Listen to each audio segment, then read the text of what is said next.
तो आज हम लोग अक्षर संख्याओं की घात के बारे में पढ़ेंगे। ठीक है, तो सबसे पहले हम 2 को 3 बार लेते हैं। ठीक है, यहां से 2 गुणे 2 गुणे 2। ठीक है, इसको जब यदि हमको संक्षेप रूप में लिखना होगा, यानी छोटा रूप, संक्षेप का मतलब छोटा रूप, तो इसको हम लोग लिखते हैं ऐसे। 2 यहाँ लिख देंगे और ये 2 3 बार है ना, 1 बार 2 बार 3 बार, तो यहाँ ऊपर 3 लिख देते हैं। क्या लिख देते हैं? 3 लिख देते हैं। तो यहाँ जो 2 है 3 बार है, और जब हम इसका संक्षिप्त रूप कर रहे हैं तो ये 2 यहाँ और 3 इसके ऊपर। यहीं पर जो 2 है, 2 को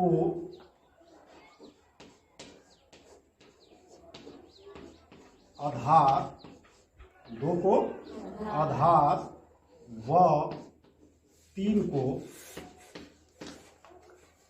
घातांक कहते हैं।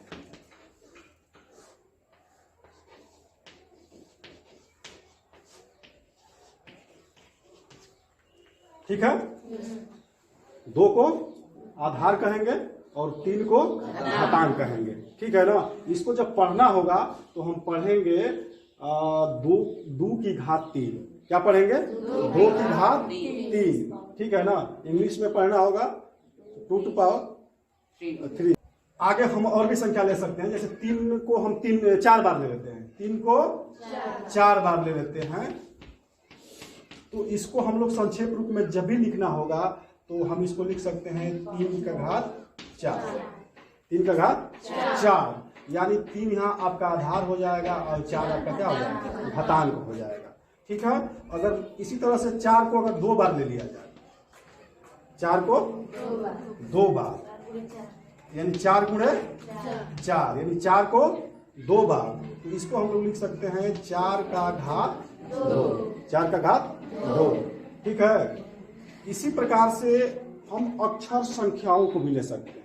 जैसे मान लीजिए कि अक्षर संख्या की बात करें तो यक्ष को मान लीजिए कि हम 3 बार लेते हैं। यक्ष को कितने बार लेते हैं? 3 बार। तो इसको हम लोग लिख सकते हैं x का घात क्यूब, यानी x का घात 3। अगर हम y को 2 बार लेते हैं तो हम लिख सकते हैं y का घात 2। ठीक है। अगर मान लीजिए कि और कोई अगला, अगर हम मान लीजिए कि अगर हम z लेते हैं और इसको हम लोग 7 बार लेते हैं, कितने बार ले लें? 7 बार। ऐसे करके 7 बार यदि हम लेते हैं तो इसको हम लोग लिख सकते हैं z का घात 7। यानी हम जितने बार, कोई भी, चाहे वह अंक संख्या हो चाहे अक्षर संख्या हो, अगर वह जितनी बार आपस में गुणा होगा उसका घात उतना क्या करते हैं? लिख देते हैं। और यही हमारा जो है घातांकीय रूप होता है। क्या होता है? घातांकीय रूप। जैसे हम लोग यक्ष को 2 बार लेते हैं और y को 3 बार लेते हैं, और जब कहा जाए कि इसका संक्षिप्त रूप लिखिए या घात के रूप में लिखिए तो हम इसको लिख सकते हैं x का घात 2, क्योंकि x कितने बार है? 2 बार है, और y 3 बार है, तो यहाँ 3 लिखिए। इसी प्रकार से अन्य उदाहरण भी हम लोग ले सकते हैं। जैसे मान लीजिए कहीं 5 गुणते यक्ष गुणते y गुणते z गुणते z गुणते z दे दे, ऐसे इस प्रकार से, और कहे कि इसको संक्षिप्त रूप में लिखिए तो यहाँ से हम लोग इसको लिख सकते हैं 5x 1 बार है तो 1 बार लिखेंगे, y 1 बार है तो 1 बार ही लिखेंगे, और z यहाँ जो है 3 बार है, क्या करेंगे? 3 बार लिखेंगे। ये जो है 5 गुणे यक्ष गुणे y गुणे z गुणे z का यह संक्षिप्त रूप। ठीक है ना। अगर कहीं वो मान दे दे कि यक्ष का घात 3 है और y का घात 2 है, इसको विस्तार कीजिए तो हम, ये यक्ष क्या है? 3 बार है ना, तो यक्ष को लिखेंगे x गुणे x 3 बार, और y 2 बार है तो इसको हम लिखेंगे y गुणते y। ठीक है ना। अगर इसी तरह से मान लीजिए कहीं दे दे यक्ष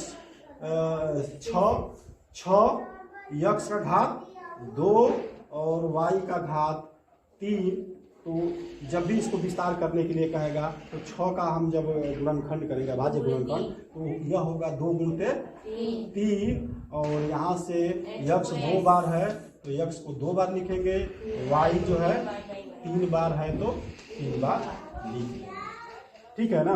तो हमने यह जान लिया कि जैसे कोई संख्या अगर आपस में 2 बार गुणा है तो घात 2 लिखते हैं, अगर किसी संख्या का आपस में 3 बार गुणा है तो घातांक 3 लिखते हैं, यदि किसी संख्या का गुणा आपस में 4 बार है तो उसका घातांक 4 लिखते हैं, यदि किसी संख्या का चाहे वो अक्षर संख्या हो चाहे अंक हो यदि उसका गुणा आपस में 5 बार है तो उसका घात 5 लिखते हैं, यदि आपस में 6 बार गुणा है तो उसका घात 6 लिखेंगे, अगर आपस में गुणा 7 बार है तो 7 लिखेंगे, 8 बार यदि होगा तो घातांक 8 लिखेंगे, 10 बार होगा तो घातांक 10 लिखेंगे, 20 बार होगा तो घातांक 20 लिखेंगे, 50 बार अगर आपस में गुणा है तो हम उसका घातांक 50 लिखेंगे। यानी जितने बार वह आपस में गुणा होगा उसका घातांक उतना क्या करेंगे,